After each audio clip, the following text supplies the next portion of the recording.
आम ओडिशा रे बहुत प्रकार पिठापଣା बना हुए सेति मध्यरु काकेरा पिठाटी अन्यतम। साधारणतः काकेरा पिठा भी बहुत प्रकार बना जाए ता भितर मु आज बनाऊँगी क्षीर काकेरा। ए क्षीर काकेरा पिठा एकदम कौलिया होता है, बहुत ही टेस्टी लगी खायापी। एक शीतुआ पागरे गरमा गरम काकेरा पिठा खाइबार मजा ही किसी अलग। आपण मैंने तो बहुत प्रकार काकेरा पिठा बनई थे, जदि क्षीर काकेरा केबे बनई नांती निश्चय थरे घरे ट्राए करंतु। जे कोनोसी पूजा पर्व दिन मानकरे ए पिठा को आपण बनै परिबे। एठी आपण देखि पारछन्ती ऊपर पूरा मुसमुसिया हिची, भितर एकदम कौलिया। तेबे चलंतु आजिर रेसिपी स्टार्ट करिबा। वीडियो को पूरा शेष जाय देखंतु। नमस्कार, मु मिली आपण समस्त को होम फूड चैनल को बहुत बहुत स्वागत करछि। क्षीर काकेरा पिठा बनैबे प्रथमे आमे पूरा बनैबा। तापे एठी फ्राई पैन रे मु दोछि 2 कप नडिया, ता सहित 1 कप छेना। एटा घर तयारी छेना, आपण आ बदले दही छेना भी नै परिबे, बहुत बढ़िया टेस्ट आसीबो। मिठा पई एठी मु नोछि 4 रु 5 बड़ चामच चीनी, आपण निज टेस्ट हिसाब रे दे परिबे। जेहेतु आमे एठी क्षीर काकेरा पिठा बनौछे सेतरे चीनी देले ही टेस्ट बहुत भल आसीबो, किंतु आपण चाहिले चीनी बदल रे गुड़ भी नै परिबे। तो ई सब को आमे भल भाबरे मिसै की चीनी पूरा भल से मिसिबा जाय, मेल्ट हबा जाय भाजीबा। जेबे जाय छेना आ नडियार पानी अंश पूरा पूरी सुखी जायनी, तेबे जाय आपण मीडियम टू लो फ्लेम रे आकु भाजीबे। तो एठी देखि पारछन पूरा झुरझुरिया टाइप रे ही जायछि। हमको एमिति ही पूरा दरकार काकेरा पिठा बनिया पे। तो लास्ट रे इथरे आमे फ्लेवर बा बास्ना पे गुजराती गुंड, अल्प टिके गोलमरिच गुंड दउछि, ता सहित अल्प टिके घिया दबा, बहुत बढ़िया बास्ना आसीबो। ए सब को आमे भल भाबरे मिसै की गैस को बंद कर दबा। एबे पूरा हमर पूरा पूरी रेडी हे गेला। एबे आकु साइड रे रख दबा ठंडा हबा पे। एठी देखोंते एमिति सुखिला पूरा हेले आपण आकु फ्रिज रे आराम से 15 दिन जाय स्टोर करके रख परिबे, जमा भी एटा खराब हबनी। आपण चाहिले टेस्ट को बढ़िया पे आ किछि ड्राई फ्रूट्स को भी काटी के इथरे पक्के परिबे, बा जदी आपण पाखरे छेना नै केवल नडिया चीनी रे भी ए पूरा को बने परिबे। तो एबे पिठा बनिया पे जंतुणी तयारी करिबा। तापे एठी गोटे बड़ साइज रो मु फ्राई पैन नेछि, सेतरे दोछि 4 कप क्षीर।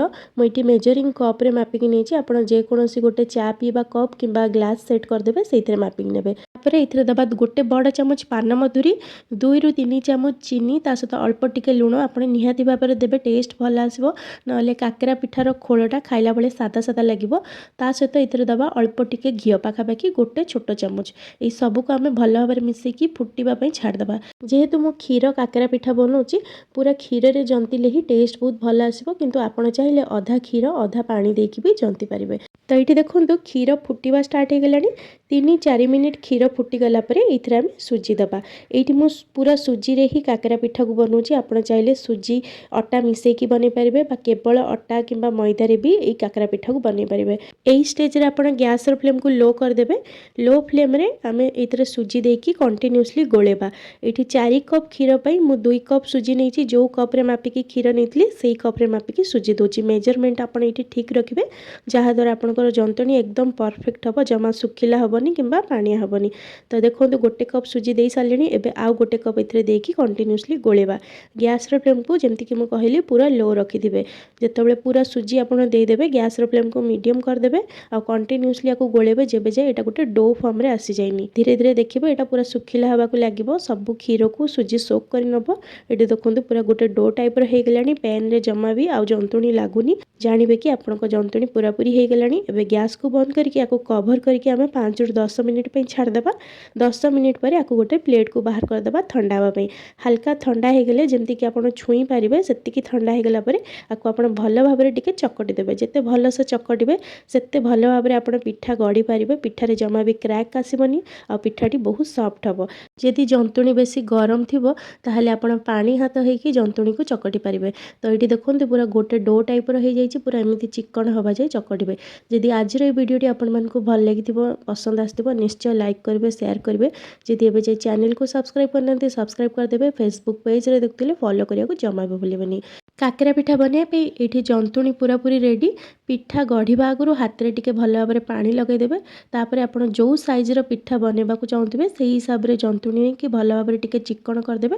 तापरे एमिति गढ़िबे जेमति म आपण मानकु वीडियो रे देखौची। खोल गढ़िला बेले मझी ठारू साइड गुरा आपण टिके पतला करके गढ़िबे, जहा द्वारा पूरा भी अधिका धरिबो आ पिठाटा चारि पटुरु समान रहिबो, कोठी मोटा हबनी किंबा पतला हबनी। तो एठी मु 2 बड़ चामच पूरा देकी हल्का पानी हाथ हेकी भल भाबरे आकु आमे सील कर देबा, ଯେମିତିକି ଏଥିରେ କ୍ରାକ୍ ରହିବନି। ଯେହେତୁ ପିଠାଟି ତେଲରେ ଛଣା ହେବ, ଯଦି ଟିକେ ବି କେଉଁଠି କ୍ରାକ୍ ରହିବ ବା ଫାଟ ରହିବ ସେଇଟା ତେଲରେ ପଡ଼ୁ ପଡ଼ୁ ଖୋଲିଯିବ।